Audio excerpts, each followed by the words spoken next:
Hi, I'm Dave. And I'm Matt. And welcome to Sofa Reviews. Today we're watching The Chaperone. Released in 2011 by WWE Films, it stars wrestler Triple H, who happens to be your favourite, isn't he, Dave? Die alone, Matt. We start with Triple H playing Ray Bradstone on the phone in prison. He's about to be released from prison and so decides to celebrate by breaking someone's face. Outside of prison, a guard gives him some advice. Ask you something, what's a guy fresh out of prison usually do first? Usually something stupid. Not this time, my friend. Luckily, his friend LaRue shows up to meet him. Ray isn't happy to see him, though, and demands to drive his car. He gets in and then drives off, stealing the car from LaRue. So, not out of prison even 5 minutes and already determined to get sent back. The next day, we encounter the plot. Ray is attempting to reconcile with his ex-wife Lynn and his daughter Sally after 7 years in prison. Well, it's a good thing they never moved house in all that time. We see, however, that neither of them are interested in him. I'm sorry, but I don't know what you expected. Maybe some kind of welcome home? Ray isn't prepared to give up and catches up with Sally at school. However, she just tells him to leave. She walks off from him, giving him the chance to break up some kids from fighting. Surely the school should stop random men showing up and grabbing children? Sadly, he doesn't teach them how to fight properly or even beat them up himself. Instead, he decides to lecture them on dealing with their anger. Listen, you guys need to find a better way to channel your aggression. Found macrame to be strangely comforting. Macrame? Really? Anyway, Sally's teacher, Miss Miller, also known as Lisa Simpson, shows up to meet Ray. Oh, how do you do? I'm Miss Miller. Sally, it's so nice to finally meet your father. Macrame! Having been told he works for the government, Miss Miller asks Ray if he could be their chaperone on their school trip. After his latest failed attempt to reconcile with his daughter, he gets a visit from LaRue. LaRue tries to apologise as it was his fault that Ray got arrested. Before waiting to find out if the apology is accepted, he tries to recruit Ray back to a life of crime. This causes Ray to snap, and he takes it out on the wall. 7 years! 7 years! I lost my wife! I lost my kid! And now you've lost your deposit as well. Ray goes back to see Lynn and bumps into her new boyfriend, Marvin. Did I mention I was a doctor? Perhaps you should mention that you're a dick as well. In order to try and make things right, Lynn tells him to be responsible and get a job. Cue tedious failing to get a job montage. High school good? And for the past 7 years you have been Incarcerated. As this hasn't gone well for him, he phones his phone line self-help guru before finding his apartment has been set on fire. Fire funny to you? Not haha kind, but like ironic. That's not ironic. It'd be ironic if you'd just come home from a busy day of being an arsonist. Unable to get a job and having lost everything he owns, he has no option but to turn to LaRue. Later on, we see the kids getting ready for their field trip, and even with only brief introductions, I end up hating all of them. As well as Lisa Simpson, we see that they also have Otto for the school bus. It is good to have you back, Ray Ray. You know the one thing I really enjoyed about prison, Goldie? Raping all those men. It turns out that not only are they robbing the bank on the same day as the school trip, but the school happens to be across the street from the bank as well. The crooks have seen Point Break, and so decide to rob the bank wearing masks. Which of course is the perfect time to reminisce about happier times with his daughter. Oh, this is sickening. Ray decides that he doesn't want to miss out on more time with his daughter and walks off, throwing the keys in a bush. So without any kind of background checks, he's allowed to supervise children. The bad guys get back to their car and eventually realise that Ray isn't there.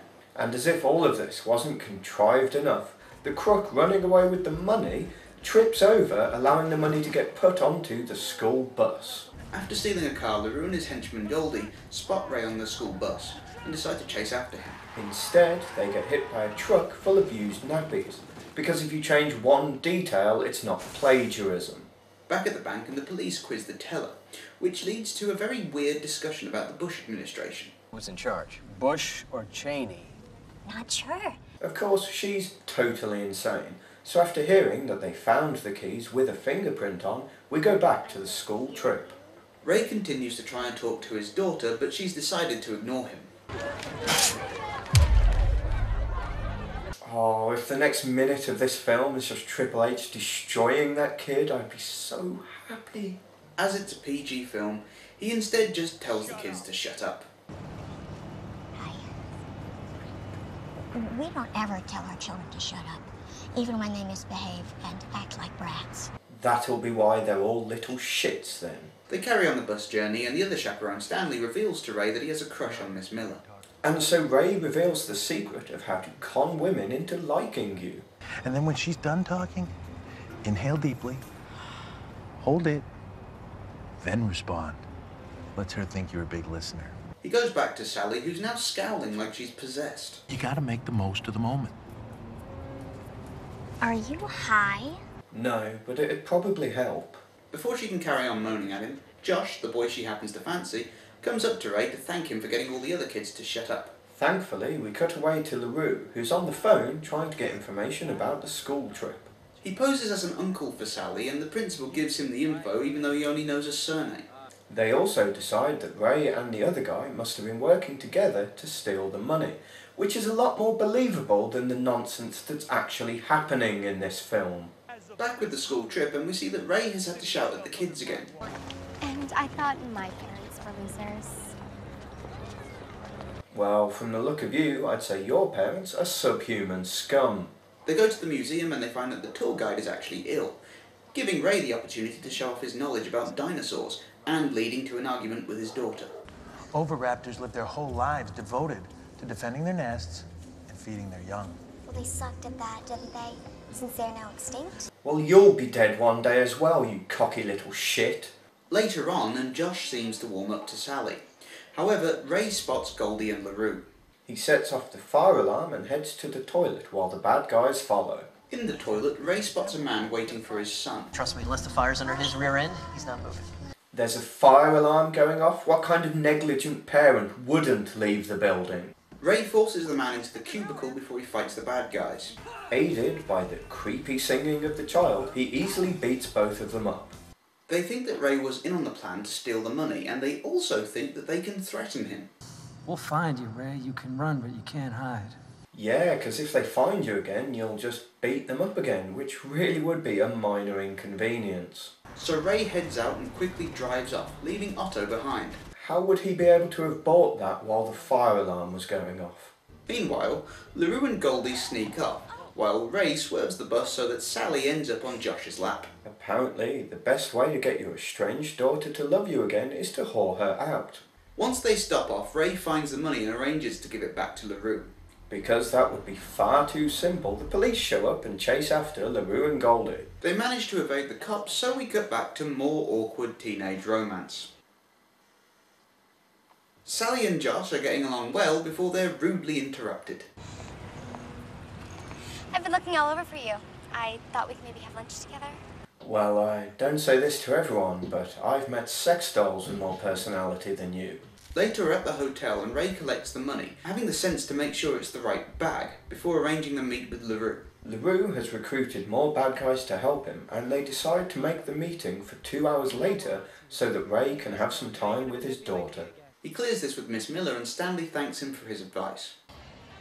You have a tender side that can't be denied, my friend. Of course he does. Does he have no heart? Do you have no soul? You son of a bitch! Do you realize what you've just done? So they have their day out, Ray managing to win over his daughter by liking a certain musician. And now the moment we've all been waiting for. Triple H singing. Nothing's impossible, I have found, for when my chin is on the ground. She isn't impressed by this and confronts him on how he abandoned her and her mother. Try explaining to your friends why your dad can't come to your soccer games or show up for parent night like all the other dads. He's an astronaut, or a spy, or a ninja, or dead. Take your pick. Anyway, the police meet Miss Miller and tell her about Ray's criminal past. He's out in New Orleans somewhere with his daughter. Probably maybe robbing a bank. Well, it is take your daughter to work day. Sally finds out that Ray is on the run from the cops and then confronts him on it. He manages to convince her that he's a changed man, so now she's helping a fugitive transport stolen money. That's good parenting. She manages to sneak out with the money, only to run into Otto, who does the accidental swapping of the bags. LaRue and Goldie kidnap Sally while Ray goes to the warehouse for the only action scene of the film. After easily dispatching the goons, he gets a call from LaRue for another meet-up, this time in exchange for his daughter. I don't trust you as far as I can spit you. Why would you say that to a guy fresh out of prison? Back at the hotel, and Miss Miller is rounding up all the kids. Miss Miller, I can't find Sally anywhere. Well, not to worry. I'm sure she'll be right along. Ah!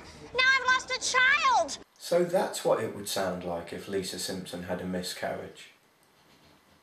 Anyway, Ray meets up with them, having an actual well-thought-out plan that would give them the money and allow Sally to escape safely. Plan works perfectly, apart from the bag not having any money in, of course. Because two criminals are pointing guns at him, he offers them some self-help.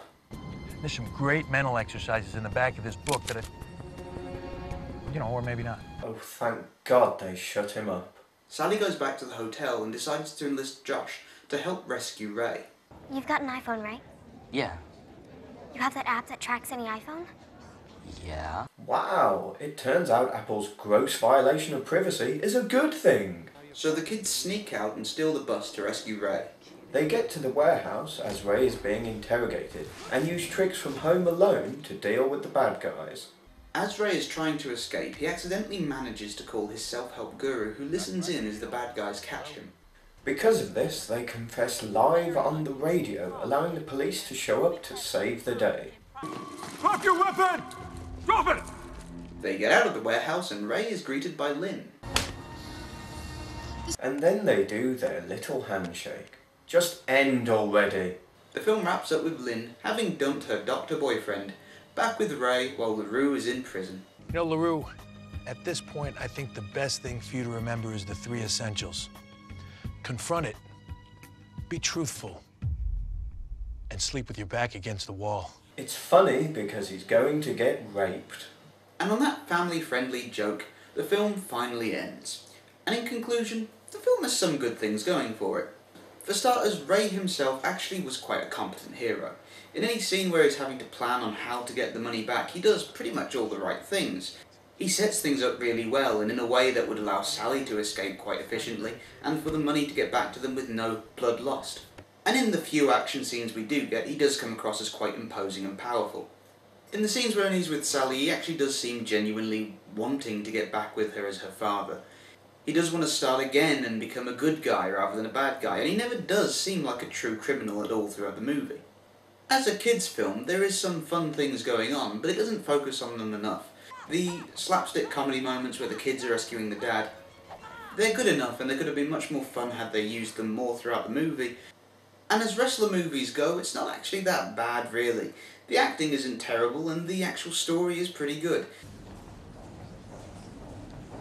Okay, this film's main problem is that it actually feels like 3 films crammed into one, and therefore it's quite unsatisfying. You've got the ex-con trying to reconcile with his family and daughter. That on its own, if they focused on it, could work. You've got these comedy villains and the kids, and it's almost like a Home Alone slapstick style affair, and if that's all the film was, that could be funny as well, that might work. And then finally, you've got this bizarre, kind of forced in at the last minute high school romance nonsense as well, which sounds awful, but if you like that kind of thing, if that was the main focus, that could work as a film as well. But having all 3, it's like, look, we're going to do all 3 badly rather than do one thing well. For a film with a wrestler in, you'd expect a lot more action, but there's only one action scene and it bizarrely goes into slow motion for what is a very short action scene anyway. And finally, not to say that it should be limited because you're using a wrestler in an acting role, but you've got Triple H, someone who I really enjoyed in the Attitude Era as being a ruthless, manipulative bastard who would do anything to get what he wants, and he's playing an ex-con trying to be happy families. I'm sorry, but I don't know what you expected.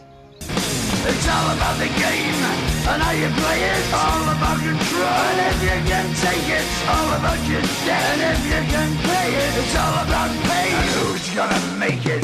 I am the game. You don't wanna play me.